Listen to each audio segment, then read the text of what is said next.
Hello everybody, this is Lew again. We just had a wonderful meeting on Sabbath today at Spark NU is Yah. It's a YouTube channel and Mark is just doing an amazing job there. And one of the sisters said, she used these terms, flesh walker and ruach walker, or spirit walker. And these two are like to delineate a difference between a person whose mind of the flesh is keeping them from wanting to obey the Torah, which is written on this stone behind me. It's a 3,000-year-old approximately stone in New Mexico that was probably engraved by one of the early settlers from the days of Shlomo. They call him Solomon. And 3,000 years ago, they wrote the Ten Commandments on the stone, right there. It's called the Lost Lunas stone, or the Covenant, or Decalogue stone. Decalogue means 10 words. And those 10 words are literally the 10 Commandments. It's the eternal covenant, and it teaches mankind how to love. And they were to write them on their doorposts and on their gates. And this gate stone was where the elders would sit during the day, and they would wait for somebody that would have a question or some problem that they wanted to overcome, and the elder would listen to their trouble and he would consult those 10 Commandments. It was the law of the land. Well, the instructions for living is what it is. That's what it means. It's the Torah, or the Torah. You know, that's the thing that we're all to be teaching and living by.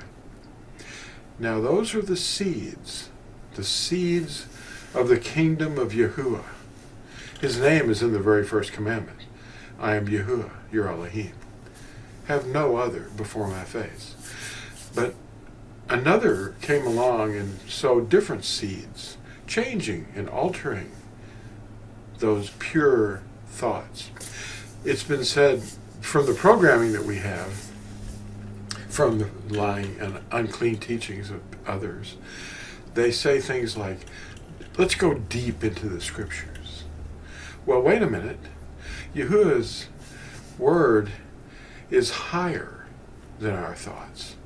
His thoughts are higher than our thoughts. They're not deeper. So, and you've heard the phrase, God is my co-pilot. Well, it's quite the opposite. The intention, of course, sounds good on the surface, you know, until another comes in and examines what the first statement is. One comes to state his case and he seems right, but another comes and questions him and realizes that, wait a minute, God, that's Nimrod. That's the name of the sun deity, you know. G-O-T-T, G-O-D, the Norse sun deity's name. Well, Yahuwah just said, I am Yahuwah, your Elohim. Have no other before my face. Don't change my name. You don't cast my name to ruin. That's the third commandment right here. And this is real Hebrew. Actually, Ibrith, the script that Yahuwah wrote with his own finger in the Sinai tablets. Well, anyway, the programming is either good seed or bad seed. And the gardener, the owner, is Yahuwah himself, and the field is the world. And we're going to look at some parables and interpret it with that in mind. And we often call the C-H-U-R-C-H, C-H-U-R-C-H. We often call the Natsarim, the branches of Yahusha's teachings, often call that hierarchy, the teaching authority, the circus. And another brother in the meeting today said, Bozo's big top. That's another word for the circus.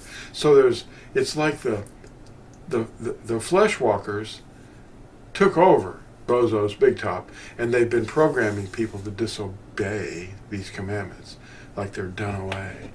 If you ever hear that, you're listening to one of those flesh walkers, because flesh walkers can't obey. nor do they want to. This video is called Weed Whacker, and at first I thought I misspelled it with missing an H, but that's actually what it's spelled like. Weed Whacker, W-A-C-K-E-R. And I'm holding one, and in the video picture, I'm describing some more insight that's higher thoughts, not lower thoughts. But he said, my thoughts are higher than your thoughts. They're not deeper, or, it isn't like you can't find them. The Ten Commandments have been around since Sinai. Anyway, the parable of the weeds and the wheat is directly connected with what will happen at the end of days. Here we go. We're going to begin reading at Matthew chapter 13, verse 24. Quote, another parable he put before them, saying, the reign of the Shamayim, the heavens, has become like a man who sowed good seed in his field. But while men slept, his enemy came and sowed Darnell, or weed seed, among the wheat, and went away. Now, growing up, weeds look like wheat. They actually look exactly the same. But one of them is toxic, and it also uses up the nutrients in the ground and starves out the wheat and eventually gets bigger than the wheat. Now, when the blade sprouted and bore fruit, then the darnel also appeared. That's the weeds. And the servants of Adoni, of the house, came and said to him, Adoni means my master. Adoni, did you not sow good seed in your field? From where then does it have the darnel? And he said to them, a man, an enemy, did this. And the servants said to him, do you wish then that we go and gather them up? But he said, no, lest while you gather up the darnel, you also uproot the wheat with them. Allow both to grow together until the harvest. And at the time of the harvest, I shall say to the reapers, first, gather the darnel and bind them in bundles to burn them. But gather the wheat into my granary. Well, which is gathered first? The Rapture Theory people, the people who are lying to you, are saying that you're going to be raptured because you believe something. You've got to do more than believe.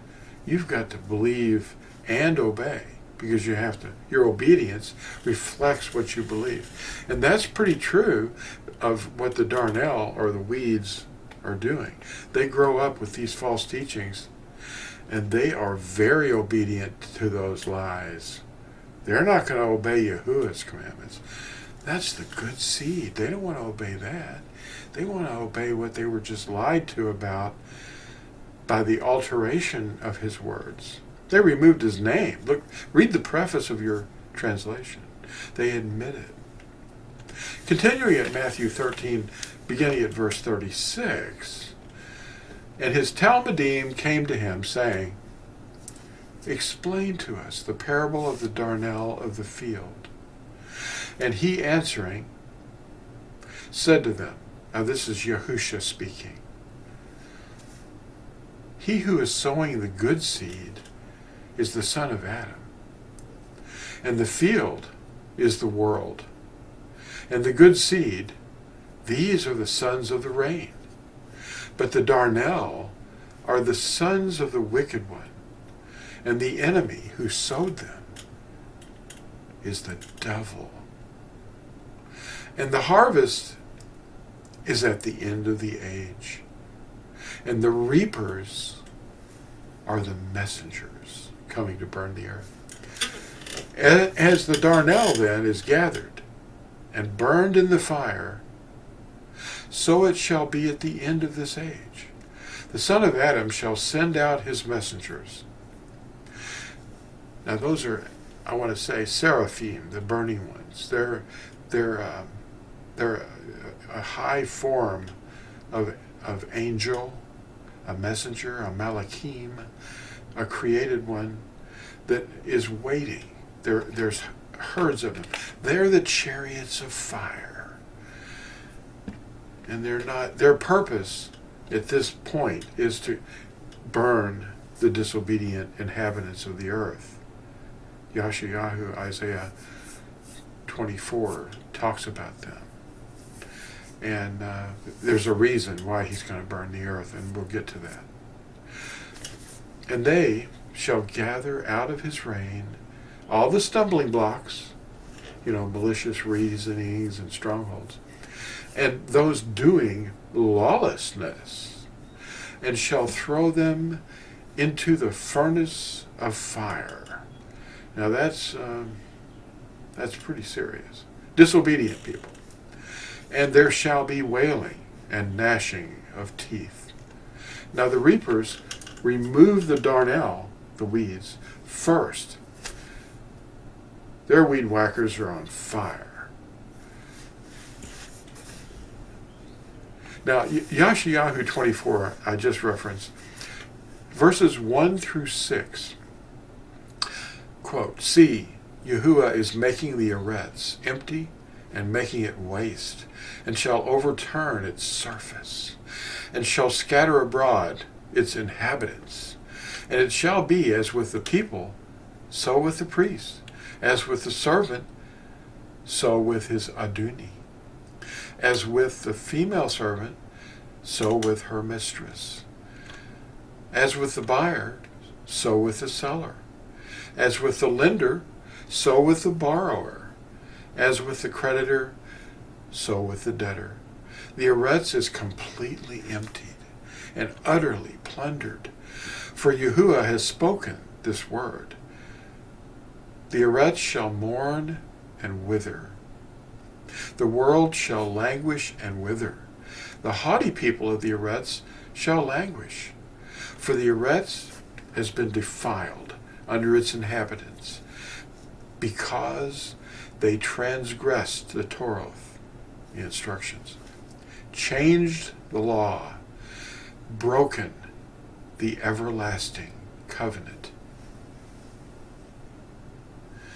Therefore a curse shall consume the Eretz, and those who dwell in it be punished. Therefore the inhabitants of the Eretz shall be burned, and few men shall be left." Unquote. Now, this relates to Malachi 4, verses 1 through 6 also.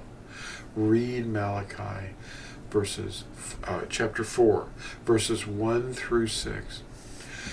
Get your expectations straight and purge the leaven of these unclean teachings. The reapers will separate the wicked out of the midst of the obedient. Psalm 91 describes that. 1,000 will fall at your side, and 10,000 at your right hand, but it will not come near you.